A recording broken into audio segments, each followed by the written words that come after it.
Alright guys, who's ready to visit our psych unit? Patient number 1.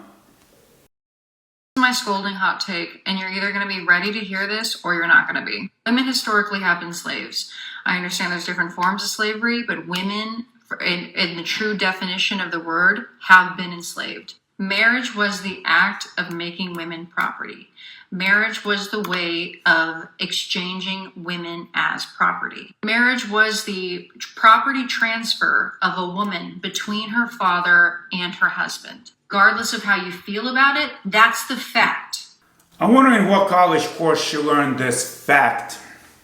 That was the original purpose of marriage as a construct. The reason why you see divorce rates rise is because women finally have agency over whether or not we stay in these marriages. The reason why you're seeing marriage rates and birth rates decline is because for the first time in human history, women have had more agency than we've ever had on whether or not we get married in the first place and whether or not we decide to have children. There is a reason why women have been socially conditioned into believing that if we don't have children or if we're not married or a man didn't choose us, that's like the biggest insult to our identity or our value as human beings.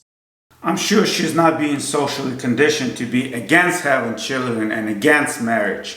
She came to that conclusion on her own. I personally disagree with the entire construct of marriage.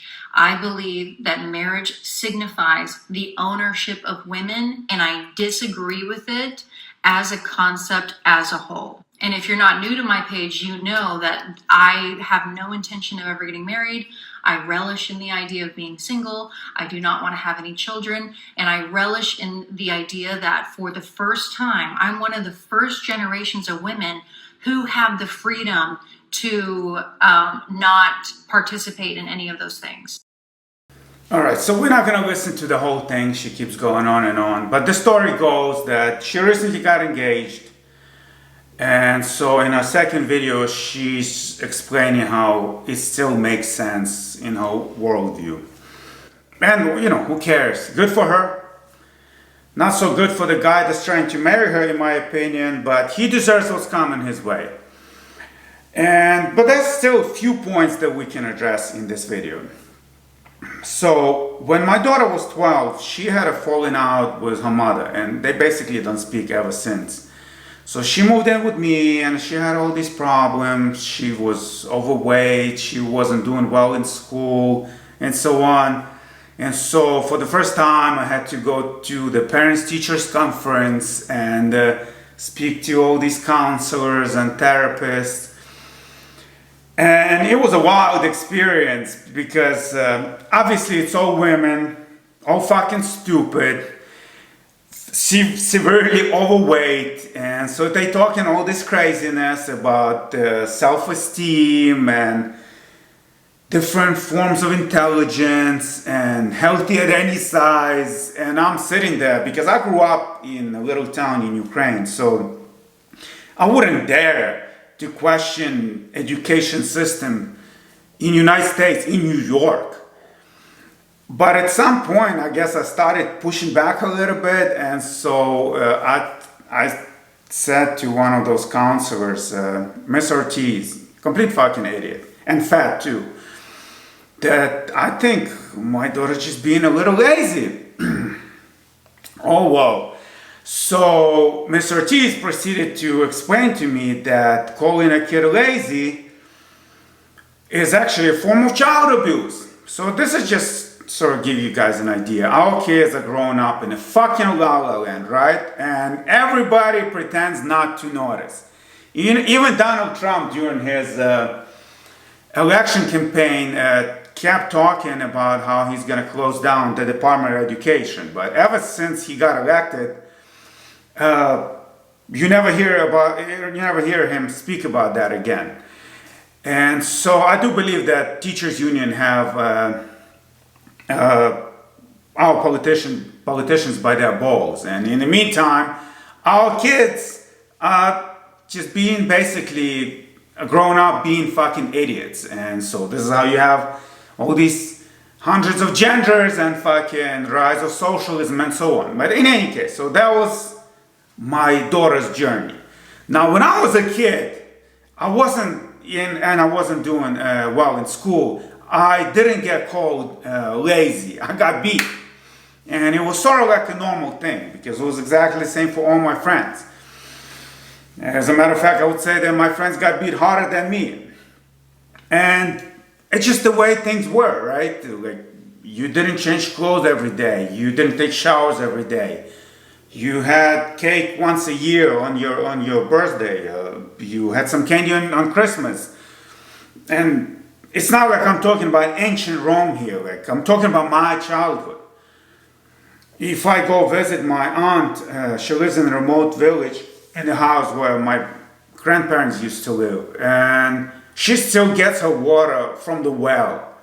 And this is the kind of place where you go to the bathroom outside. And that's where I spend most of my summers. And once again, that was considered to be a good life. But if you look at all these things that I'm saying to you guys here from a point of view of and compare it to the child of my kids, of course, it looks like I grew up in concentration camp or something, even though I would argue that my childhood was way better than that of my children, because like the worst thing for me as a kid was to be grounded, right? So I couldn't go play with my friends, fishing or building things, playing war and so on. Meanwhile, all my daughter wanted is to be alone to be left alone in her room so she can scroll through on her phone, right? So the point I'm trying to make here is you can't judge events, like some historical events, without fully immersing yourself in the situation, right? So she's talking about women being abused or whatever. What were the husbands doing? Playing PlayStation? What do you think? Like, don't you think that cooking in the kitchen and looking after your children was probably as comfortable as things got at that time? Would you rather have women chopping wood or something? Or being at war? Again, we're not talking like fucking thousands of years ago. We just look at the last centuries. We had the bloodiest wars in history. Millions of men died during those wars. You know what I'm saying? So like, being in the kitchen with your kids, once again, that's as good of a life as you could have.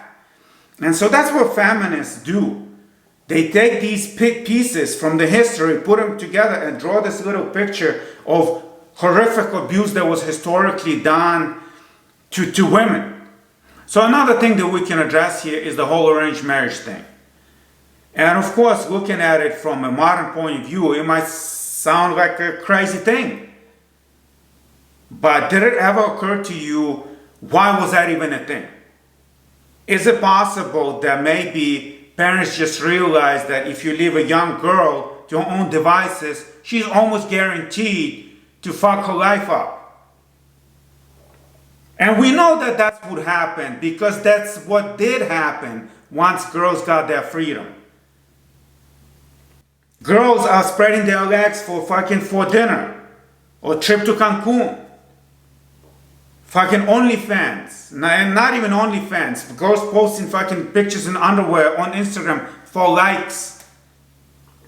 And the difference is that nowadays we have all these safety nets to bail women out from their bad decisions. So we have abortions, we have welfare and all these other things. But again, once again, immerse yourself in the environment just a few decades ago when that wasn't a thing. And now this girl is pregnant outside of the wedlock. Her life is over. No guy's gonna marry her. How she's gonna survive the winter? Is she gonna chop wood? Pregnant? She's done. So of course a father couldn't just stand by and observe some bad boy trying to get laid, throwing all this shit at his daughter. Because the temptation is just too strong. And again, we're not talking about fucking 20, what is it? 29 is an average marriage age for women now, or 30 even. We're talking about 14, 15, 16. So this father's sitting there, okay, daughter, you go to school and you study hard and then you go to work and you save up, and then 20 years from now, you'll be able to afford a trip to Cancun. Meanwhile, the daughter is like, the fuck are you talking about? I can post my picture of my ass on Instagram and be in Cancun tomorrow. The temptation that a lot of these girls experience is just too strong. And so the fathers had to take matters into their own hands. Because you can't just, allow hot girls have their fun at the expense of the rest of their life. And that's, by the way, another thing feminists do, is they compare like having children and being married and having children to the life in your 20s. Look how much fun you could have instead. You don't fucking die at 30 years old. Average life expectancy is like what, 78 in the West now? Well, let's say you stretch your fun to fucking all the way to the 40. You still have half of your life ahead of you. What, are you gonna go to the clubs at 50? By the way, don't do that. Don't do that. When I worked in a club, watching fucking older women fucking jiggling because they want to feel young is the saddest thing. It's the saddest thing. That kills the whole, that night at the club is done. Everybody just like, shh. So please don't do that. Your life doesn't end at 30 or 40. And now you have all these fucking friends who came to their senses and now may be playing with fucking their children or grandchildren. And you coming home from work and doing what? And this is when feminists are going to be like, oh yeah, but look at this celebrity. We actually have one right here. Lately, I've been loud and proud about my status as a single, unmarried, childless, wild woman. And the truth is, studies show that single women live longer and are happier. So let me ask you a question. Are you by any chance a famous celebrity? You constantly get invited to award ceremonies and talk shows and shit? Is that a life of a typical person? Most of us are average. That's how statistics work. Even if you have a group of very good friends that you see on the weekends and birthdays and holidays, on the most days, you come home from your average job to your average apartment where you live alone because you wanted to be unmarried, childless, wild woman, and then what? Okay, you feed your cats. I love cats. Cats are cool. And now that's your 50, 60, 70, half of your life. And that's still considering that with all the modern conveniences, you can live very comfortable life. You can watch Netflix for half of your life.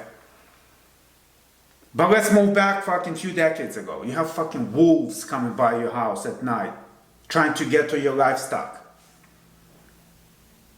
So is it really that big of a mystery why fucking arranged marriages were a thing?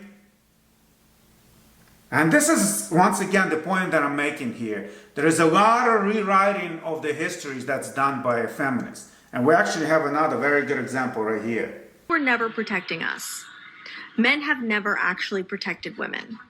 They have simply just used it as a means to make women accept more bare minimum bull. You just use this to make yourself seem like you were a good guy. You have always been and will always be women's biggest predator. You are the ones committing the most deadly violence against men and women. You don't get to pretend like you've ever been a fucking savior for women.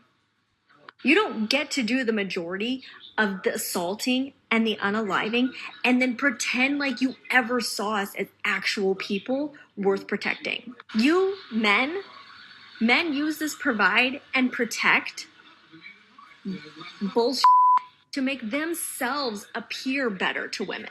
You don't get to call yourself a provider and a protector when you are the biggest predator. You are the number one reason women die. The literal number one reason. You're not saving us from anything. Women save each other. Men pretend that they care so that they can pretend to be the good guy. So this is what you get while there are literally American boys in the Persian Gulf fighting on the behalf of American people, including this fucking retard here. And she would probably say, I didn't vote for Donald Trump, fuck him. But it doesn't matter, he got elected. That's how democracy works. And now he's a commander-in-chief that believes that it's in our best interest to get involved. So now American men are fighting mostly Iranian men that are also fighting on the behalf of all the Iranian people, including Iranian women. The same thing in Ukraine right now, not too far from here. Ukrainian men are in the trenches on the behalf of all Ukrainian people, including Ukrainian women, fighting mostly Russian men that are also fighting on the behalf of all Russian people, including Russian women. I haven't been able to leave the country for almost 5 years. Some of my friends haven't been able to leave their apartment for that long. If I sit on the balcony over there by the road, at least once an hour there's going to be a conscription car with conscription officers passing by looking for fresh meat to replace all the casualties. My oldest childhood friends, one is missing in action, another one just came home with both legs missing. In the meantime, Ukrainian girls are all over the cities, in all the cafes, enjoying their lives. If you go on the Instagram of any young Ukrainian girl, you will see pictures of her having fun in some of the foreign countries, while Ukrainian men are not allowed to leave the country. With no shame. Why should they have shame? Men never protected women. The fuck are you talking about? And here's another trick that they do, by the way. They find a woman, this rare occasion, that joined the Ukrainian military. And they make a whole BBC episode about it. So talking about the rewriting of the history that I was mentioning earlier. In real time. So now imagine in 20 years, one of the fucking families is going to go through these archives and all they're going to see is fucking the women were fighting. And they'll be, what the fuck is going on? Were men even in the military at all? Men never protected us. Let's look at another fucking idiot.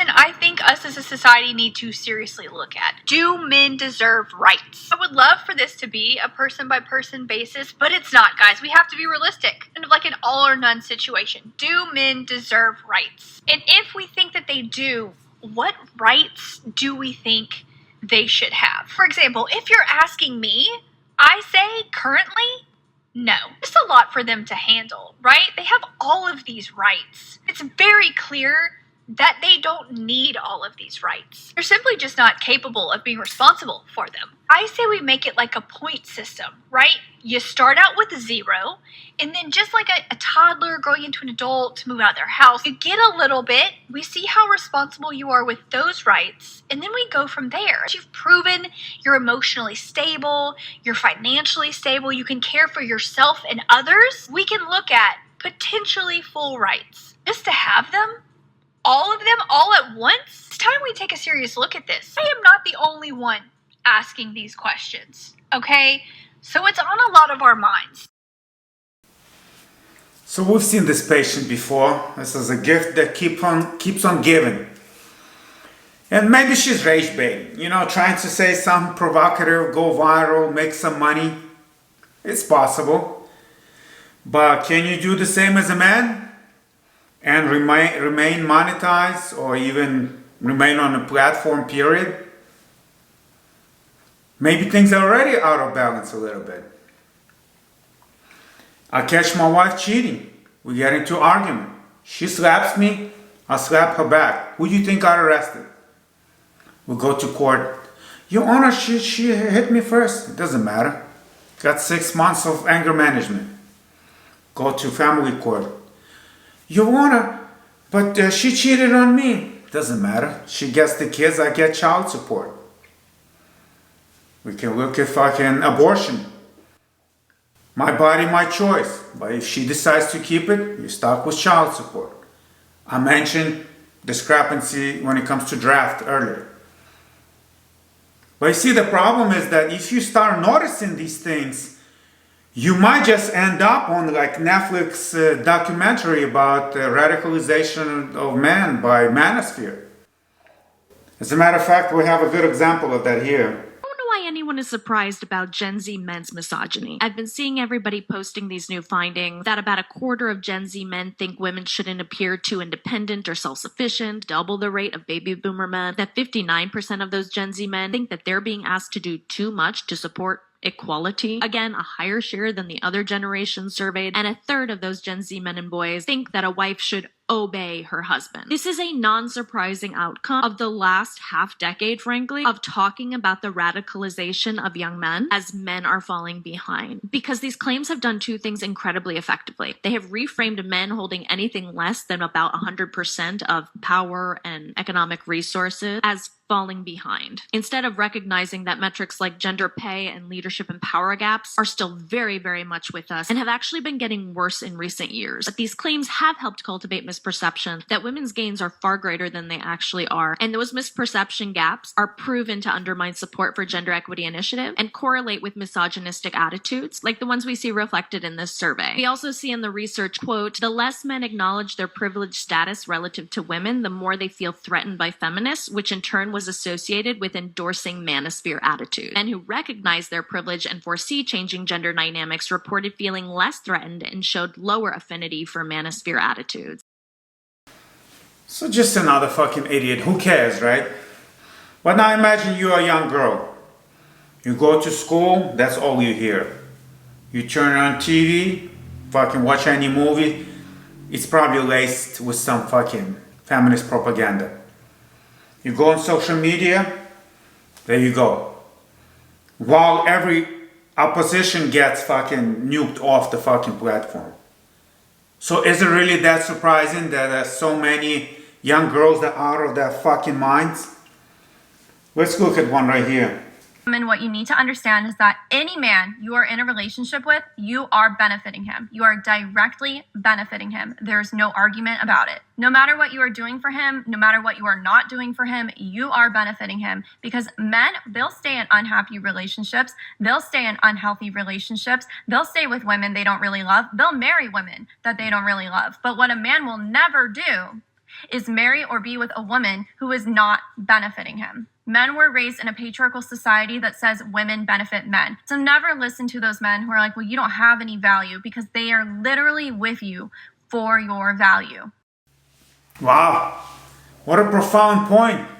Thank you for sharing. Men always benefit. No matter what you're doing for them or not doing for them, they just benefit. Men hating isn't fashion, so let me just chip in. I was driving and it came to my head, so let me just share it with everybody.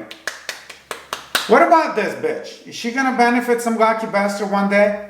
Men who do not or sexually women still directly benefit from the violence of the men who do. The existence of violent men lowers the standard of behavior for men so low that as a man, all you have to do to be considered a good guy is refrain from someone. You don't have to actually protect women. You don't have to stand up to your friends who hit their girlfriends. Simply by virtue of not being a direct perpetrator of violence against women yourself, you are considered a saint deserving of special treatment because violent men have lowered the bar for you. What would be considered basic decency for a woman practically qualifies a man for a Nobel Peace Prize. And women are encouraged to reward men for bare minimum kindness. Most men don't protect women. Most men don't step in when they see a woman being a Most men defend their favorite athletes when they're accused of and that's because these men believe that not being a or an themselves is enough. 50% of women will experience some form of sexual in their lives, and 95% of sexual perpetrators are men. You've never defended a woman in your life, but because you've never one either, you think that you're God's gift to women. Women are often convinced that they have the world's best husband just because he doesn't scream at her and punch holes in the walls. Never mind that he doesn't know your kid's birthday and has no idea where you keep the vacuum. The fact that he's never slapped you during an argument means Jeff is a total sweetheart. Guys love to get in my comments and say, not all men, not all men, and maybe in the most basic, baby-brained way you might be right. Not all men are a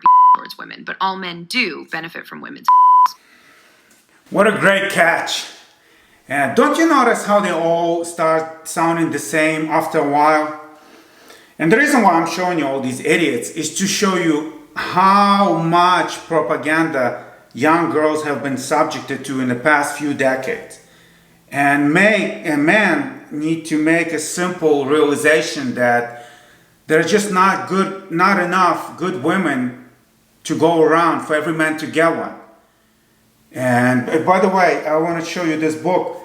The book by numbers by Aaron Clary, where he makes statistical analysis of what are the odds of getting a marriageable woman for an average man. So if you take away all the crazies, all the fat ones, and so on. And it's been some time since I've read this book. I'm not even sure he includes the factor how many girls identify as lesbians nowadays. I just saw statistics on that recently, how many young girls identify as lesbians. It's fucking crazy. And so the point of all this is not for us to try to bring them back, go let them play with their fucking dildos, that's fine. But men need to adjust their thinking and stop, living in this fucking Disney fairy tale, slay the dragon and get the girl. And we should no longer try to see getting a girl as this last piece of a puzzle that completes your life. But instead, you should view it as getting a cherry on top of a cake, right? So if you get a good woman, fuck, good for you, lucky you. You better appreciate it. But if you ever been to bakery, you should know that most cakes don't have a cherry on top of them, and it doesn't make them bad cakes. And this is how you should look at your life. As a matter of fact, you should make your life so good that women are crawling over the fence trying to join you. That's the attitude that guys need to adopt nowadays. And we need more attitude like this guy right here.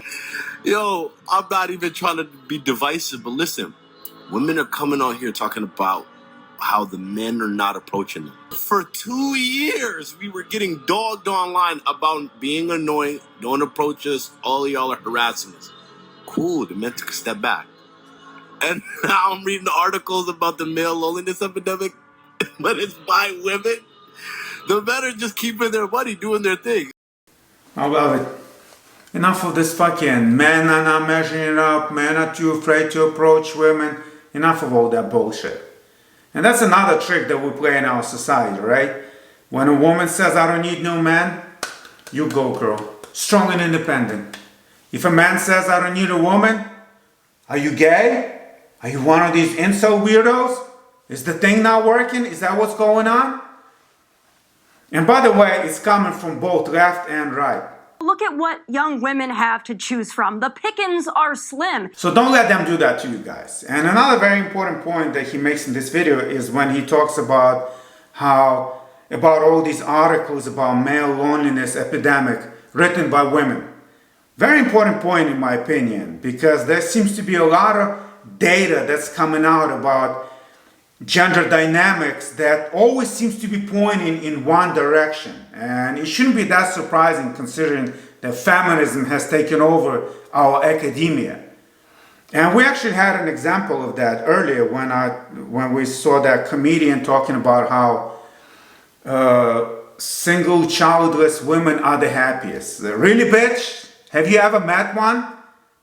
And I think the point is to bombard us with all this propaganda to the point where we no longer believe our own eyes. Because what my eyes are telling me is that single men are the happiest.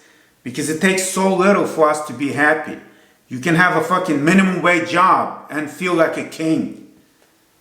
As long as you can afford PlayStation, or it will be like a gym membership for me. You feel like you made it in life. And that's why I do believe that a lot of this luxury stuff is going to start disappearing in the near future. Because once men stop trying to impress women, all that shit just becomes ridiculous. We already see all these nightclubs closing down. And I think the fancy clothing brands are going to be next, because guys just don't care about that kind of shit. Like, I still have a bunch of clothes that my ex-wife bought me. I've been divorced for more than 15 years. As a man, all you need is a little money and be healthy. And you do need to be healthy, by the way, because, as I mentioned before, I worked in the hospital for many years, and I can tell you that if you don't have your health, it's hard to enjoy all other things. So I'm at the age where things usually start catching up to people. So I have a bunch of friends that are we're all exactly the same age. And I can tell you that it's not that fun, because like this guy, most of my friends drink, this guy smokes, nobody exercises except for me. And now this guy got diabetes, that guy got blood pressure, and another fucker got, his liver is fucked. So make sure that you watch what you eat. And if exercising is not currently part of your life, make sure to check out my books, Big and Strong Without Steroids and Fit in 1 Year. Depending on where you watch it, it's going to be either in the top comment or in the description or in the bio. But do yourself a favor and do check out those books. Otherwise, I see you guys at the next episode.